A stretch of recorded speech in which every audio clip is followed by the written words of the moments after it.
Welcome. Can you hear me okay? Yeah, hi, thank you. Oh, it's so good to see you. What a wonderful film. I Thank enjoyed it so thoroughly.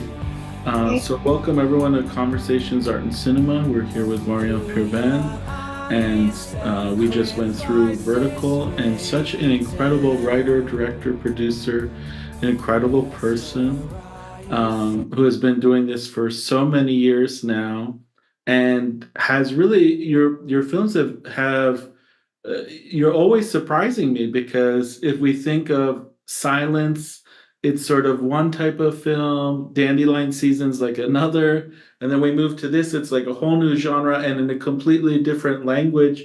Are you purposely trying to continually challenge yourself and take on really, really like completely different things just to refine yourself as a director, or just that's kind of the person you are? You like to take on something that's new, and that's just how you're going with it.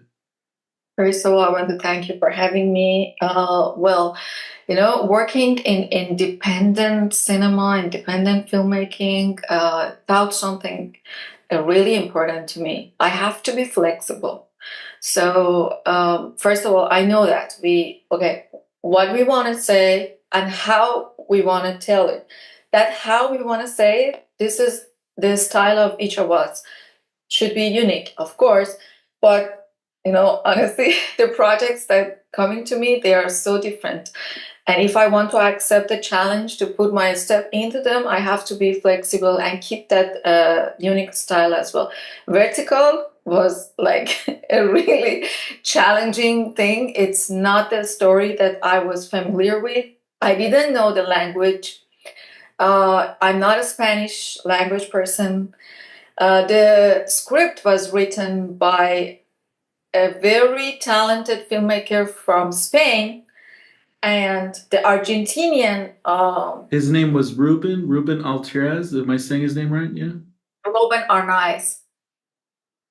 Yeah, and the Argentinian producer invited me to go to Mexico and start directing this film. So it was a real challenge for me, and I had to start with myself from the below 0 point to, first of all, I wanted to make Spanish film, Mexican film, which is its own rules and regulations. And I was the only non-local. I was the only stranger on set, and it was quite a challenge. How I invited to this project was exactly related to my action style, because the producer was on my set in Dandelion season in LA when I was shooting. And the day he was a guest to see my on set editor, I was directing an action scene, the only action scene that was important to me. And he was on set, and I was not pitching something, and I didn't behave very good to him because I didn't want to have one guest on my set. But because he was from action cinema, he was, yeah, because he was in action cinema for like over 200 films, but his action style is from Hong Kong and China style. So my style of coordinating the action scene was very strange to him. So it started the process between me and their projects, watching each other films and start talking. Then they invited me to do something really challenging for me and for them as well. Is so fascinating to me because I'm curious what's different in the action style from, I know you started as a stunt actor in Iran, and so is it completely different stunt acting in Iran, the way you learned it, versus, of course, Hong Kong has, and I saw that the actor that you used from Mexico was trained in Taekwondo. So were you not trained in Taekwondo? And was it something? Are Iranians more trained in judo or a different type of martial art? Well, in cinema in Iran, when you want to do action, just you train for action scenes. So you always go to martial arts stuff related to action scenes. But the way you want to coordinate the scene is so practical and fast.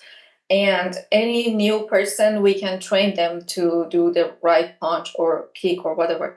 Just Vertical is the best example. My actors in Vertical, two of them were actions. They were the producers of these films, the twins. But the others, they didn't have anything to do with action. So I trained them on set how to do all of this action. They did all of them by themselves. The difference between my style of action coordination and Andrew's was they spent like sometimes 1 week to create an action scene. At least he wanted at least like 14 hours to create a very small corner of the fight. But my style was different. I do it immediately with the cameras and see how my actors can perform. Then we start doing, and it was challenging in Vertical because Andrew and Steven was the kings of martial arts and action cinema, and I'm in another area. So it was really challenging working together, but they are so flexible as well, and they agree. The only scene that I didn't do anything and let them do the whole thing was the fight between their two at the ending parts, when he's seeing the dream fighting with his brother. The only thing was that one, but I retouched it a little bit with because I had to with the camera and everything. But others, I worked it in my style, and they were happy with that. Now, was this whole scene when then she's on the ropes and then she's falling and then the Santo comes and saves her? Was that something that was inspired from your other short film where you were in the film? Was that it? Did you want to do something with ropes because of that? Yes, you know what? I went to the location of Guanajuato. The main script was mostly in the caves. And when I went to this location, I said, okay, I can use that rope techniques and everything, and I can put myself out of the caves because, okay, the story is about searching and researching for yourself, for everything inside your journey and others with you, but we can do it in the mountains as well, the same meaning. And so I found that mm, vertical zone. And at first, of course, they were scared. They didn't want to. And I showed them the short film Silence, as you mentioned. And I showed them how to do, yeah. And I wear the harness. I did everything. And the only part that it was green screen was the part that we were with drone shot and Rita falls down. It was the only part with green screen on the Rita. The rest they did by themselves. And then I also wanted to ask you about your first film, the student film that you shared with me. What is it called? P6? Is that right? P6. Can you talk a little bit about that one? Yes. You know that I started with acting, and then when I was, at the time I had to go to these offices for new projects, and they called it acting test in Iran. They call it this way. So I was doing an acting test, and I watched a guy came in that last night. I watched him on TV. First person who came to Iran to start a stunt. So I started immediately with him. You know the story. And after 1 year that working with him, and I did a lot of stunt with him, because he wanted to train me for action coordination and directing action. We wrote this script in another way. I fixed it later. With him, we wanted to make it as my first short film, student film, because I was finishing my directing school as well. But he passed away on set on one of the films in Iran. You know, things I'm are, so sorry. yeah, and it was really difficult for all of us. So I asked the whole stunt team that join me, and I only have school cameras and school sound, everything from school. So we made it. This is the whole action. I went to some producers, I pitched, but all of them said, "What is that? You never can make it happen here." Yeah, so no one And wants. it's amazing action. Just this is your first student film. It's remarkable. So after you saw this, was it like that you had arrived? Did you start getting calls right away to do many projects after this? Because it's unbelievable for a first student film. You know, you had guns, you had motorcycles. You know. You know what? All those people that you see in this short film in front of the camera, they were my colleagues in stunt team that we had. And all those behind the camera, we were students. We were like, They were incredible. All this, everyone was incredible. Yeah. yeah. So, but the thing of it is, I was trained well with the guy, with my friend. That he was one of the best. And then when my first screening for this film was in Tehran International Short Film Festival, drew a lot of attention. I have a video, very low quality, that the cinema was packed because everyone wanted to see what's that. They say a girl made an action film. Okay, and then there is So cool. So awesome. Arasporan. We had the club, film club of Arasporan. They invited me. The guy told me, I have to do something for this film, not for you. I put this film before the main film that is going to be screened this week. And you will be start a very difficult, challenging journey, girl. Get ready for that. I said, okay, I'm open for everything. And then they screened my film before one of the most important movies of Ali Reza Raisian. And Shahab Hosseini was in the film, Leila Hatami was in the film. It was full of stars. And people were shocked. And after my film, they screened that film. So after the film was finished for the Q&A, they asked me on stage as well. And everyone wanted to talk to me about how something like this did happen. So after that, everything became very easy and fast for me. I never searched for a producer for my short films, for my documentaries, for anything. In Iran, I'm talking about Iran. Yeah, it was this film can prove that if you find your style, which must be your unique style in storytelling, this is a win-win journey for you. It's so wonderful. It's just inspiring, and uh, I love it. It's great. It just makes me so happy to hear this story, and I hope I know Audrey's here listening. Maybe you're going to start doing some stunts or writing more stunts in your script too. Now I'm curious also about because of your transition to Los Angeles. Were you able to parlay that right into doing films with stunts in Los Angeles? Because you said, oh, you were doing Spanish language, or you're taking what you can get as an independent producer and filmmaker. So is it always stunt oriented, or are you looking at other things and other projects now?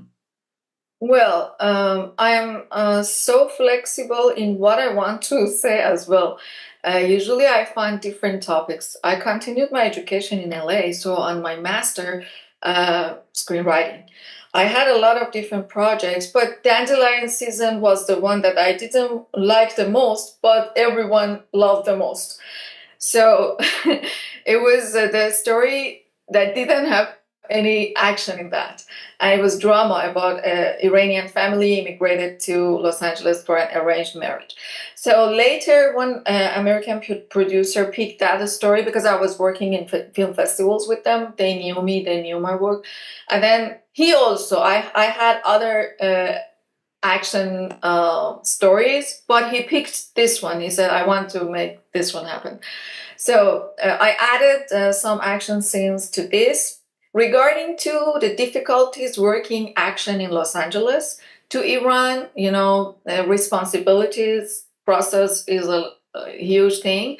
So I couldn't do crazy stuff in Dandelion season, but I had a chance that one stunt that he was Iranian as well, living in LA, and he was in a lot of Hollywood movies. He accepted to do the thing that I wanted because I want to, in the opening of the film, I wanted the bride falls down the hill, and my producer didn't want to accept it, but yeah, this is the guy, and this guy accepted to do it. So I was happy. About the other scene that I had to push Hannah's head on the ground, my producer, again, the team, everyone was concerned, and also my AD, he was one of the most concerned people on set. I tried a new way to create that scene because they didn't want to take risk about put the actress on that situation. And then about the rape scene, that they are stealing this girl in the streets of Iran as well. I started to, like, in the night that was my producer was not on set, and I created that scene in a very practical way. And that scene was the one that Argentinian producer was on set by chance and saw me creating that scene.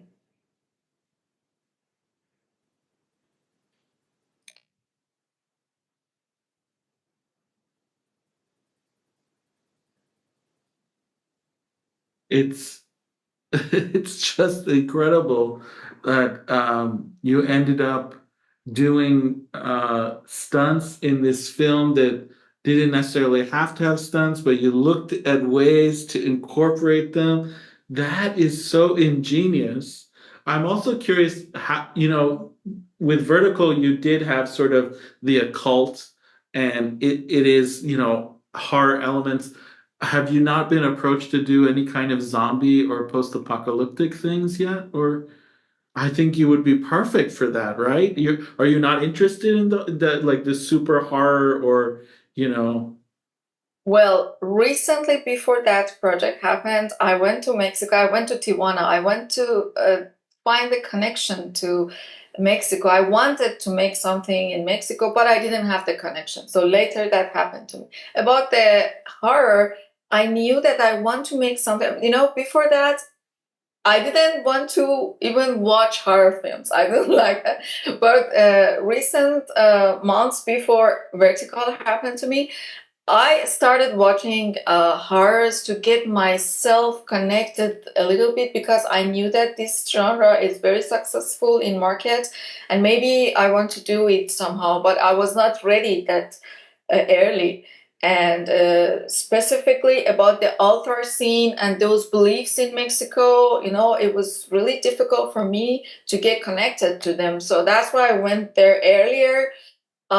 Everyone told me, do not do that, do not go there by yourself earlier, wait for the team. But I needed to get connected to the society. I know I didn't know the language, but I went to the place that they told me it was the real altar, the place that they used to sacrifice human there. And I said, okay, start making this place as my Wait, altar. wait, this was that, so that was a real Yeah, altar in the film. the place, yes. Oh my God. So the art team joined me to fix it. And then I sat for days. I was meditating there. I tried to get connected to those souls, everything. These things are helping me. Yes, these are scary. And, in Mexico, beliefs are really beautiful and a little bit strange. But they helped me a lot. They really helped me a lot.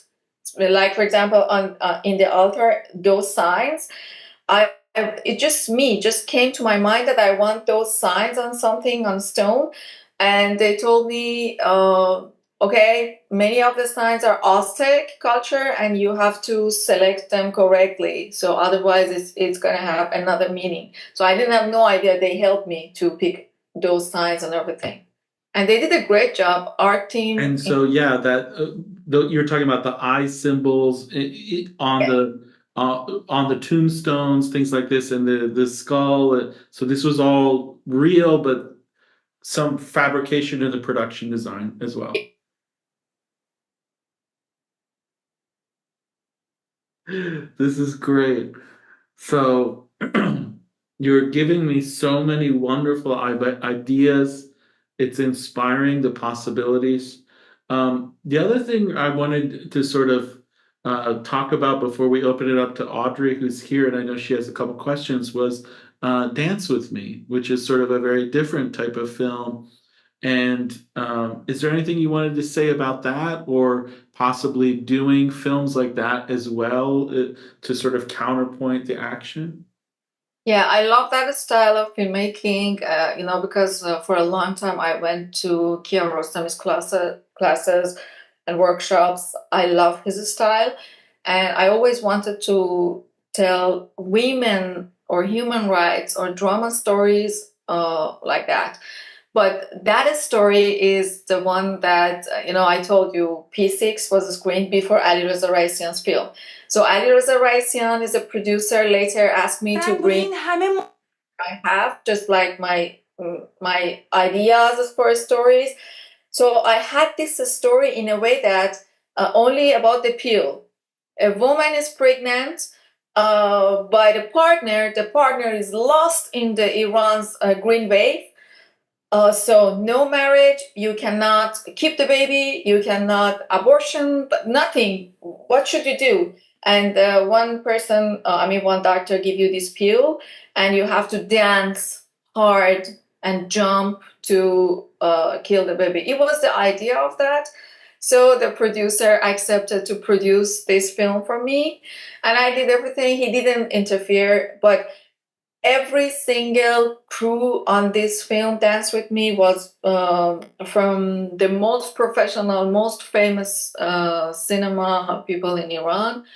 All of them, they helped me a lot, but they all love the story, the very smooth way that I'm telling the story. And this proved to other people that a woman who does action and crazy stuff, they call it, she can also tell a story in another way. So it was one experience that I always love to do. Yeah, I think that you can do anything, you know. Okay. And I think it's really important. And I can't wait for you to do every type of film. Every film I want to see by Maryam Pirband. Um, I want to turn it over to Audrey as well, but I also wanted to, now that you mentioned working with Kiarostami in the workshops, I did share with them some of his ideas about all cinema is illusion and all cinema is fakery. I was just curious, was there one thing that you took away from one of those workshops that you went to from Kiarostami for this film in particular? Yes, before going to Kurosami workshops and working with his team and his friends, because immediately I made friends with them. I everything to me was really difficult. I have to be sophisticated to do something like this, impressive action. But what I got in his workshops and talking to them is whatever you want to tell, it's yours. Tell your story to us in the most simple way that you can tell it to us. Of course, you should know the storytelling acts and all of that, but give it to us. Like, for example, put your hand in your pocket. He always thought that in your pocket, and whatever you have in your pocket, there are raisins, there are walnuts. Give it to us. That's simple. So this story, Dance with Me, made like that. So simple. If I was this lady, pregnant, something like that happened to me, that was my POV. So put yourself in the eyes and the mind of the character when you're creating it, but also in the construction and the technicality of making it. Also think about not overdoing or overproducing the constraints. How can you tell the story in the simplest way? Because maybe you don't have, all the dollies or all the fancy drones or thing to tell the story. Just how can you do it as effortlessly as possible? Is that the idea, both in hand? That is the idea. I was working for 1 year. I was working in different departments for a long time. I was working in sound designing studio. Moon Studio is Mamerza Delpak is one of the best who work always with Kiarostami, and he is on his style. And he's the one also who helped a lot of movies to be the same in the same process as he wanted after he passed away. I was working there in the studio, and many times I was witnessing that they tell a filmmaker, "Do not change the sound of this scene. You don't need extra sound effects. Let the audience feel it by themselves. You don't need more like sounds from outside." So they cleared all of the sounds that they designed. So it is the simplest way, maybe the silence, and then you feel what the actor is feeling. So they're always trying to strip away and make it as diegetic as possible rather than overproducing, over manufacturing, naturalistic as possible. Yeah, that makes sense. Yeah, it's a beautiful, beautiful style and a beautiful testament to him and to you. I also wanted to ask you one more thing about you. You're doing all this. You've worked as coordinator, stunt actor, writer, director.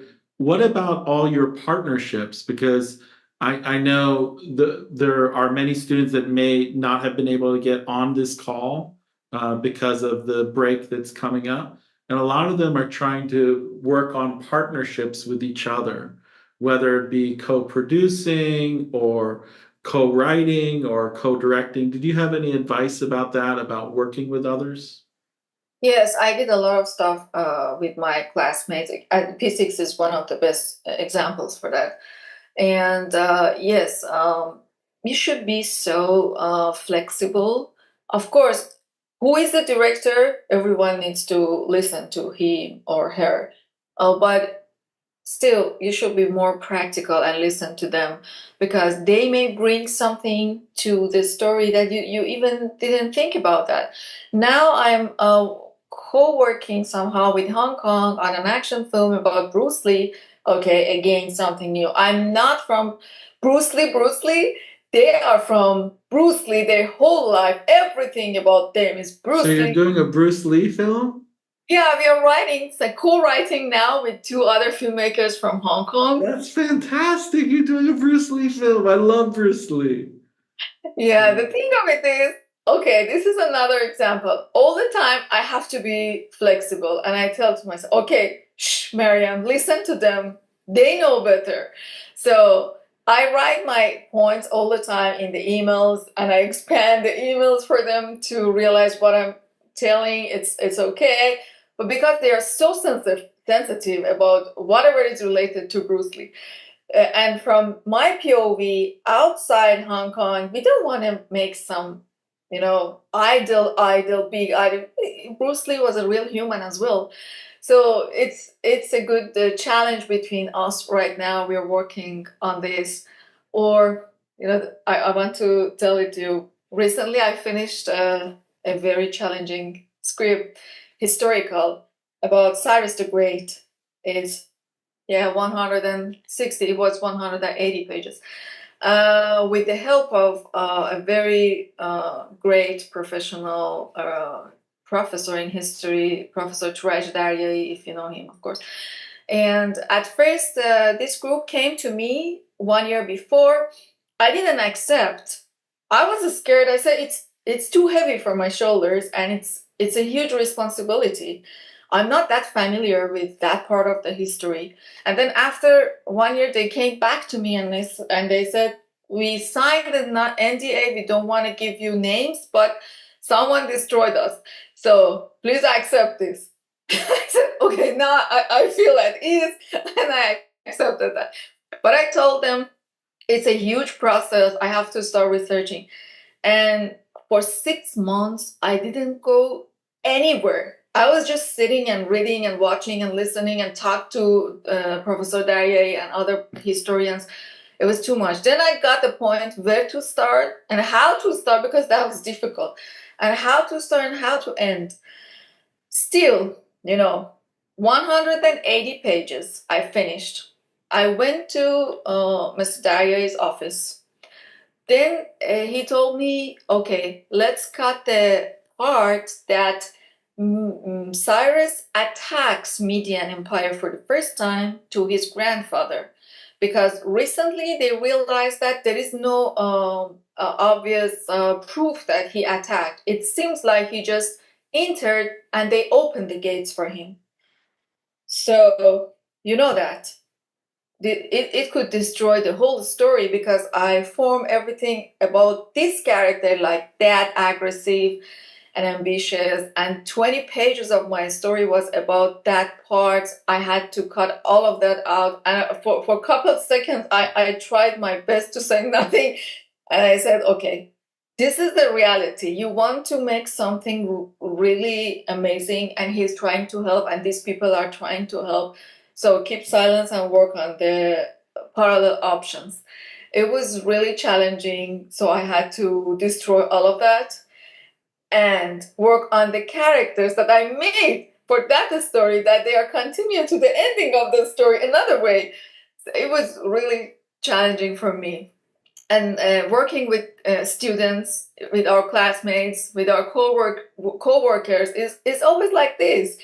If we get used to doing such this stuff in a school, we will continue it in the later process, in the other projects later, just like me. Always you have to be flexible, but you have to prove what you want to say and what is your style. You have to prove it in the best way. And for a woman, of course, it's more difficult. Well, I can't wait to see the Bruce Lee film. I can't wait to see what you're going to do next. And I can't wait for you to potentially come and work with our students in person if you ever have the chance. I'm going to open this up to Audrey right now and see if Audrey has any questions. Audrey is one of our great screenwriters. Yeah. Nice to meet you, Audrey. Nice to meet you. Hi. I'm sorry that I couldn't drop in earlier. I have classes right before this, but all your work and your career sounds amazing. Uh, when it comes to writing action, I guess I've never really tried to focus on it much. But there is something I'm writing right now which like could have a really fun action scene. Do you have any advice on how to get started for someone who's very inexperienced? Well, first of all, you want to start with simple action, like even a punch or a kick. So you have to be perfect in kicking and or punch. It's really makes difference if your actor in the film, we know that he knows how to punch, or we know that he's just a simple mother do not know how to punch. This is the difference. You have to put these differences aside, and the camera movement and everything is on yours. But usually I prefer to have at least three cameras, because sometimes you get one thing that you cannot never get that again, especially in this stage of starting action. Then if you start with that point, start drawing it. I know a storyboard and everything, because the whole crew need to know that if there is a shooting, if there is those buttons in the body of the actor, they should explore something. They should know that. But of course, many things are happening in the action scene that you never were think about that. So be open to all of that. And for the starting action, camera movement, do not put the camera on tripod, never. Camera movement always helps. It helps you. And in the editing process, try to cut in the movements. Like this, cut this to this. Never always cut in the movements. This is the thing. And of course, sound effects and everything like that helps. So you say like when you And I cut think in the Audrey was also asking about literally writing the action too. Oh, okay. Writing the action, okay. You can write, they start fighting, but how they fight. This mother comes in the room, sees something wrong, so start grabbing the guy from the back, push. Oh, you have to write all of that. Push him back, like kick his face, I mean, punch his face. Well, you have to write all of that. If there is a blood, how much blood, all of that. You need to know it from before, way before, because later everyone need to know that, and the actor, even the stunts, need to know how much, how big or how small will be this. And I saw that you were even doing the movement yourself as you were describing it. So when you're writing action, do you put yourself in? Is it method writing a little bit?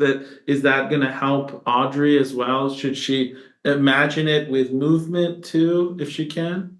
Yes, like for example, in P6, we wanted to put these chains behind the driver. We tested with ourselves when we were writing because it was something new to us. We never did it before. We tested many times to see how it works and how much the driver can kick our face or do something or move or open the door. So sometimes you have to do it. And now I'm working with these Bruce Lee people. They are very conservative about the kicks and everything. So sometimes we are always on Zoom because they are now in Hong Kong. We show each other how to kick, how much you want, like this, like that. Yes, it's always like this in action. I see. I see. Yeah. Thank you. I think that gives me a good idea of where to start. Um, when you said like cutting in the middle of an action, do you mean that like say somebody's throwing a punch? Should we should it be on that single punch like throughout the punch, throughout the kick, throughout like some kind of movement? You think it should just be one shot, or like cut to a little bit of a different angle, maybe draw back, it's from behind, then it's from behind the person that's punching, and then like it switches to the perspective of the person getting punched, so like that the audience sees it coming? It all depends on you and the feeling of the scene. If you Okay. see Rita is slapping Andrew, I put Rita slap. That's it. Then we cut after the slap. But we had a lot of different shots we could cut in between. And Andrew, who was the producer, always he was with me in the editing process as well. He wanted the cut between that, but I said no. This is the shot. Yeah, you just slap. Why should we cut in between? And or usually in Hong Kong movies they cut some frames out. So if you punch someone or slap someone, you see it faster. It's not like that, of course. For me, it's animation. I didn't accept that in vertical, and I promise for next movies I will do that for sure. But in vertical, all the actions are natural. You just see a woman, she's a mother, she's not martial arts star, so she cannot kick anyone like Bruce Lee or Jackie Chan. So, but maybe if you have someone like that in your film that is expert in action, like martial arts stuff, you can do that, like delete some of the frames or something like that for the speed. Of course, we can fix it in editing as well. Gotcha. And, Yeah. and Audrey, since you're the one here, you get to have some special moment with Miriam. So if you have another question, go for it. Well, you mentioned earlier that that like it can be harder for women to like be like, you know, the ones taking the reins in the creative projects. But it's something I'm really interested in, is like being at the helm of the whole thing. So do you have any advice for how to build that like respect amongst the crew, of how to establish yourself as someone that they should defer to? Yeah. First of all, it's sorry to say that, but most of the men do not like to say yes to a woman. This is the psychological thing. But the first thing that we have to do is we are confident or not about our step. If we are confident, this is the waves that other people can get it immediately, so they respect it. If we are not confident, they feel it, so they want to interfere your thing. if there are those men that they don't want to say okay to a woman, it's a psychological process. After like 10 years, you will find ways to deal with that. But because I was raised in a family that all of them are boys, and I was the only girl raised with them. And this is one thing. And in a time of my life, I was only with my father. So this is something that I know how to deal with men in the best way. Um, I respect them a lot. Like I told you in P6, for example, those behind the camera now they are huge filmmakers. Like, did you? Pirooz, do you know about Jamshid Mahmoudi and Navid Mahmoudi? They're huge Mm. film. They were behind the camera. I knew that I felt it. They are bigger than me. They know better sometimes than me. So I have to accept what they say in a way that keep the scene in the style that I'm telling. We didn't want to destroy the style between the scenes. So I talked to them. I said, okay, do it, but in this way. You are right. Thank you for your advice. Thank you for that. But this is the speed that we have to do it. We don't have time for that. Something like that. So this is yeah, and still it's really difficult for me. Still it's difficult. Some of the men are not accepting. They don't accept us. And we also didn't mention that you're part of the Alliance for Women Directors, right? Yeah. Did you want to say anything about maybe how Audrey could join or any other students that are watching this in the recording? Well, Alliance of Women Directors, Women in Film, Women in Media. I am member of them. I know that they have that option for students membership, and it's very good to be a part of these teams. Even if this is 1 month, once a month, you go for like work in progress movies together, something like that.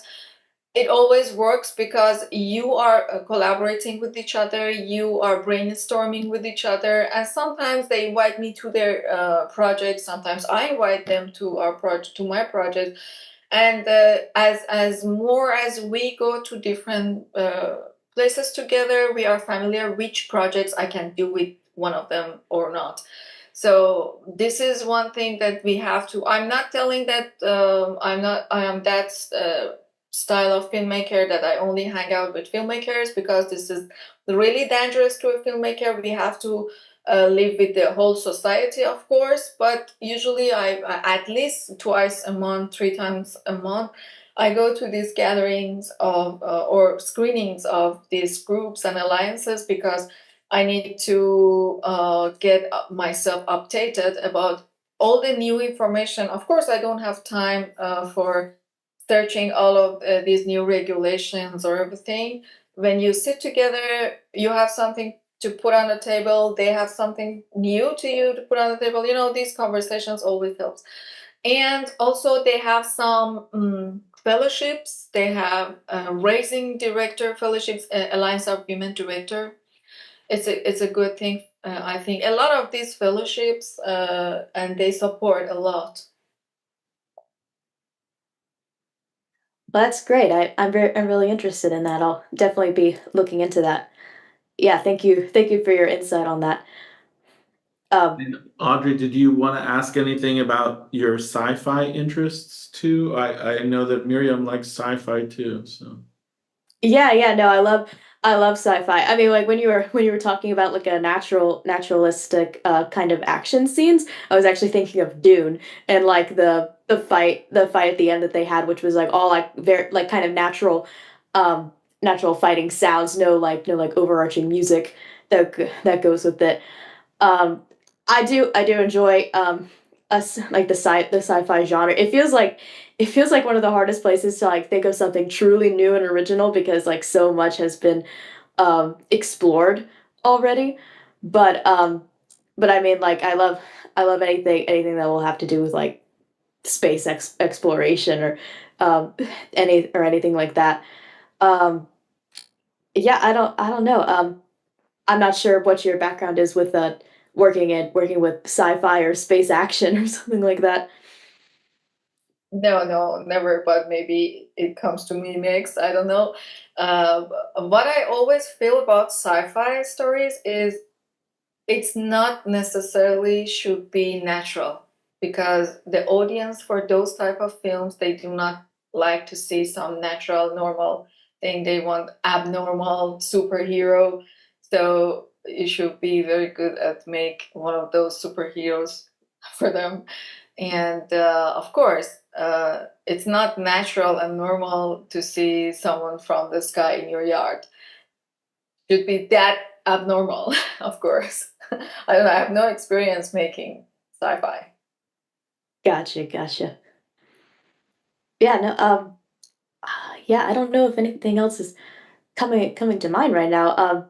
But you've answered a lot of really great questions for me. Thank you so much. I feel like I have a good place to go with what I'm writing and like to look at that fellowship. Yeah, I think on Monday, what I'll do is share all the things that Miriam has shared with us, as well as those links, as well as some of this talk for everyone. And I want to thank you, Miriam, so much for spent having space with us and chatting. It's been so wonderful to have you, and I hope, really hope you have some time to come and we can bring you here in person because I think it'd be so wonderful for you to do a workshop with us. Thank you so much for having me. It was great. It was a great conversation from you. I enjoyed a lot collaborating, and actually, some new ideas came to my mind. The reason that I mentioned Audrey and sci-fi, and I'm so excited about it, is when you see someone so passionate and I see who shows up at certain things, I always think of the possibilities of the future. So I was imagining maybe Audrey writes something that Miriam can do because Audrey has some wonderful sci-fi scripts. So wouldn't that be wonderful in the future? I'm really happy for that, Audrey. I'm really happy for you. You're so brave. That genre is really you should be brave. Oh, because there are great stories. There are great movies in sci-fi. You know, you are the second messenger for a sci-fi story to me. Recently, one of my other filmmaker friends sending a lot of short videos about sci-fi to me, and always keep pushing me to think about that. Now I got the message. It means something is happening. So maybe I start thinking about that. Well, you also don't know. Maybe you and I could do something with sci-fi together. Why not? I would love that. I was talking to Will last week, and he was also talking to me about something. So maybe we can all work together, which would be wonderful. I would love to. Yeah. That's an Well, thank you so much, Miriam. It's such a pleasure. And really, I hope we're all together very, very soon. Audrey, you and me, and maybe a stunt workshop or a yeah. film or a sci-fi project. It'd be wonderful. That'd be great. Yeah. It's awesome. If you want to have stunt workshop, also I may invite Andrew. Oh, Uh, that'd be great. He which was fantastic. he, Great. he Great was. actor too. Is he very big in because I saw he just did another one of those films with the writer of Vertical too. It was like an artificial intelligence film. NIM. Yeah, you know, Andrew and Steven, the twins, they are the best in action movies, and they are Oh, I so thought he shaved his beard, so they're really twins. they're twins, yeah. Hmm. No, they're twins, and they're both in action films. And yeah, but Andrew is very humble. It's Steven is not that humble, but Andrew, I know that he will be happy to join us. Also, I have another friend, P6, the main guy, is in P6 short film. The main guy that is Oh yeah, the one with the one that got with the chain on his neck. yeah, the main guy who's acting in P6 Yeah. is one of my best friends. He is in Germany, but sometimes Mhm. he comes to LA to meet, and he is one of the best in action stunt and action coordination. And he is the one that I usually work with him if I want to make fire or car Mhm. accident, car flapping. and all of those stuff. He's one of the best. Maybe we think about something like that. I can invite him as well. Yeah, I think we can definitely do something here and then bring everybody with an honorarium, and I can organize it. I also think there's the possibility, and you and I can talk about this, about doing something even in LA where it's you, me, and I bring some other folks and we do workshops there and people come to us. So that's the other possibility. Awesome. I'm into that. I'm open to all of that, and that's an honor for me. Thank you. Sounds good. And I will give you a call later this week too. Okay. Okay. All right. Well, thank you so much. It's been great. It was a great conversation. Yeah, so much fun. Yeah. Thank you so much. Thanks, Heidi. Good luck.